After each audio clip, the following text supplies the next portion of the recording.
এখন থেকে আপনার প্রিয় সিরিয়ালগুলো ফ্রিতে দেখুন এক্সক্লুসিভলি শুধুমাত্র সান নেক্সটে। এখনই অ্যাপ ডাউনলোড করুন। না, রান্নার লোকের পেছনে টাকা নষ্ট করতে আমি দেব না। আপনারা রয়েছেন কি করতে? ও মা, এই বাড়িতে তো এতদিন জাগৃতি সমস্ত কাজকর্ম করত। আপনারা পারবেন না? আপনারা তো দুজন মানুষ, করে ফেলুন, যান। আপনারাই তো জাগৃতিকে তাড়িয়ে দিয়েছেন, তাই না? আপনারা চাননি যে জাগৃতি এই বাড়িতে থাকুক, ও চলে গেছে।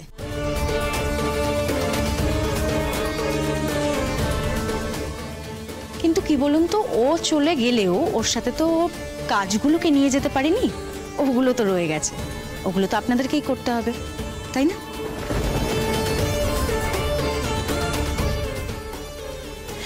তাই এটা খুব সিম্পল একটা ব্যাপার, জান, তাড়াতাড়ি কাজগুলো সেরে ফেলুন। কি হয়েছে মা? আবার কি হয়েছে? গড, আপনারা এত কি হয়েছে নানান রকম ভাবে কি হয়েছে এটা জিজ্ঞেস করছেন। অদ্ভুত। আসুন আসুন, আপনার অপেক্ষায় ছিলাম। আসুন আসুন, অনারেবল মিস্টার ভাসুর, আসুন। আচ্ছা শুনুন, আপনাকেও একটা কথা পরিষ্কারভাবে জানিয়ে দিচ্ছি, হ্যাঁ? আজ থেকে হেড অফ দ্য ফ্যামিলি আমি, তাই সংসারের সমস্ত টাকা পয়সা মা বাবা দাদু নয়, আমার হাতে দিতে হবে। Is that clear? Oni Isha কি বলছে জানিস? বলছে নাকি আমাকে বাসন মাজতে হবে। অনি, এই বয়সে আমি বাসন মাজবো? অনি, কেন মিথ্যে কথা বলছেন? আমি বলেছি শুধু বাসন মাজতে হবে। বলনি ঈশা? ও মা, তাহলে এতক্ষণ ধরে তুমি কি বললে? আমি না মিথ্যে কথা একদম পছন্দ করি না। আপনারা শুধু শুধু আমার নামে মিথ্যে কথা বলছেন। আমি তো বলিনি শুধু বাসন মাজতে হবে, আমি বলেছি সংসারে যা যা কাজ হয় সমস্ত কাজ করতে হবে, যেমন ঘর মোছা, বাসন মাজা, কাপড় কাচা ইত্যাদি ইত্যাদি সব কাজ। দেখুন, আপনারা নয় কাজ করবেন, খেটে খাবেন, আর নয়তো টাকা দেবেন। আর রইলেন মিস্টার অনিরুদ্ধ রায়চৌধুরী, ওনাকে তো আমি কাজ করার কথা বলতে পারি না, তাই না? কারণ উনি সংসারে টাকা দেন, আপনারা দেন না, তাই কাজেই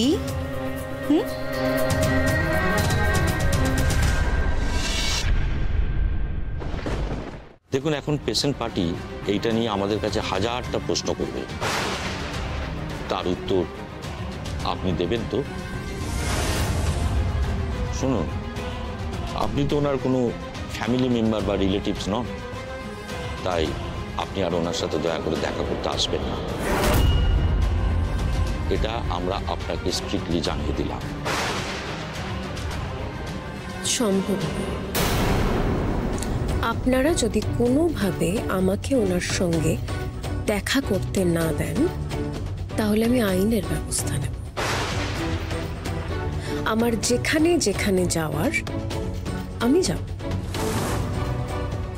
কারণ আমি নিশ্চিত যে কুন্তলা সেন সম্পূর্ণভাবে সুস্থ। ওনাকে এখানে যে জোর করে রেখেছে আমি তাকে খুব ভালো করেছি, আর তাই জন্যই জানি যে তার পক্ষে এটা সম্ভব। আর ঠিক তাই জন্যই একজন অসহায় মানুষকে বাঁচাতে আমি এখানে আসব,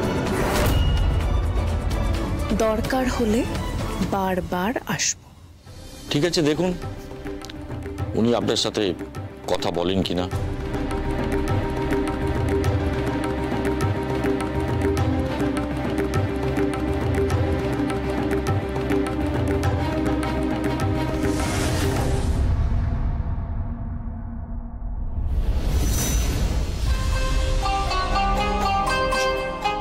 কি হয়েছে বলুন তো আপনাদের?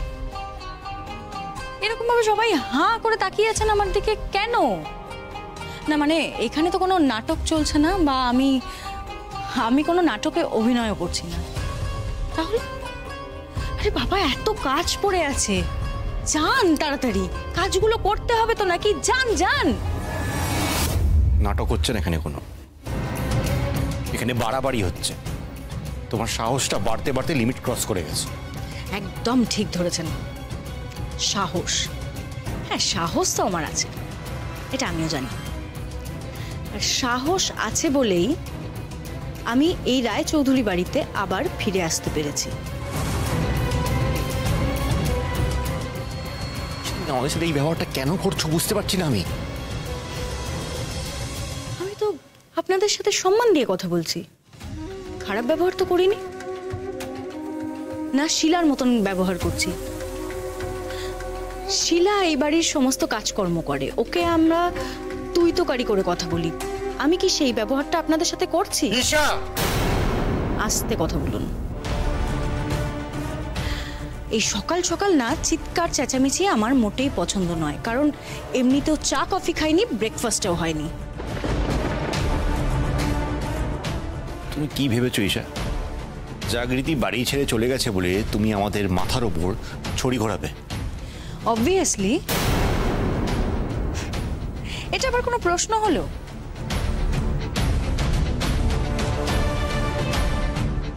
আচ্ছা, আপনার 2 নম্বর বউ যদি সবার মাথার ওপর উঠে ছড়ি ঘোরাতে পারে, তাহলে আমি এই বাড়ির ছোট ছেলের 1 নম্বর বউ হয়ে সেই কাজটা কেন করতে পারি না? বলবেন মা একটু?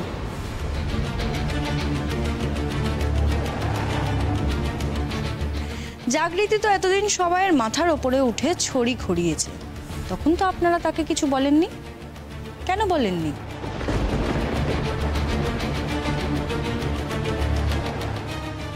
তাহলে কেন এই ধরনের ডিসক্রিমিনেশন?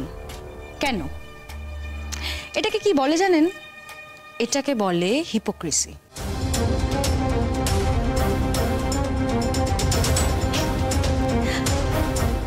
বাই দ্য ওয়ে, আমি কিন্তু জানি আপনি যে একজন হিপোক্রিট। ঈশা, তুমি কাকে কি বলছো? একদম যাকে যা বলার ঠিক কথা বলছি, কিচ্ছু ভুল বলিনি। আপনার কি কোনো প্রবলেম আছে? তোমার মাথা খারাপ হয়ে গেছে ঈশা। আমার একদম মাথা ঠিক আছে, একদম ঠিক কথা বলছি আমি।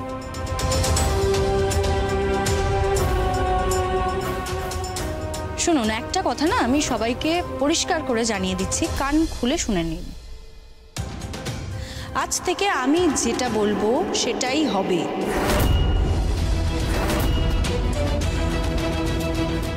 আমি যাকে যা বলবো তাই করতে হবে। যেইভাবে বলবো, যেখানে যেতে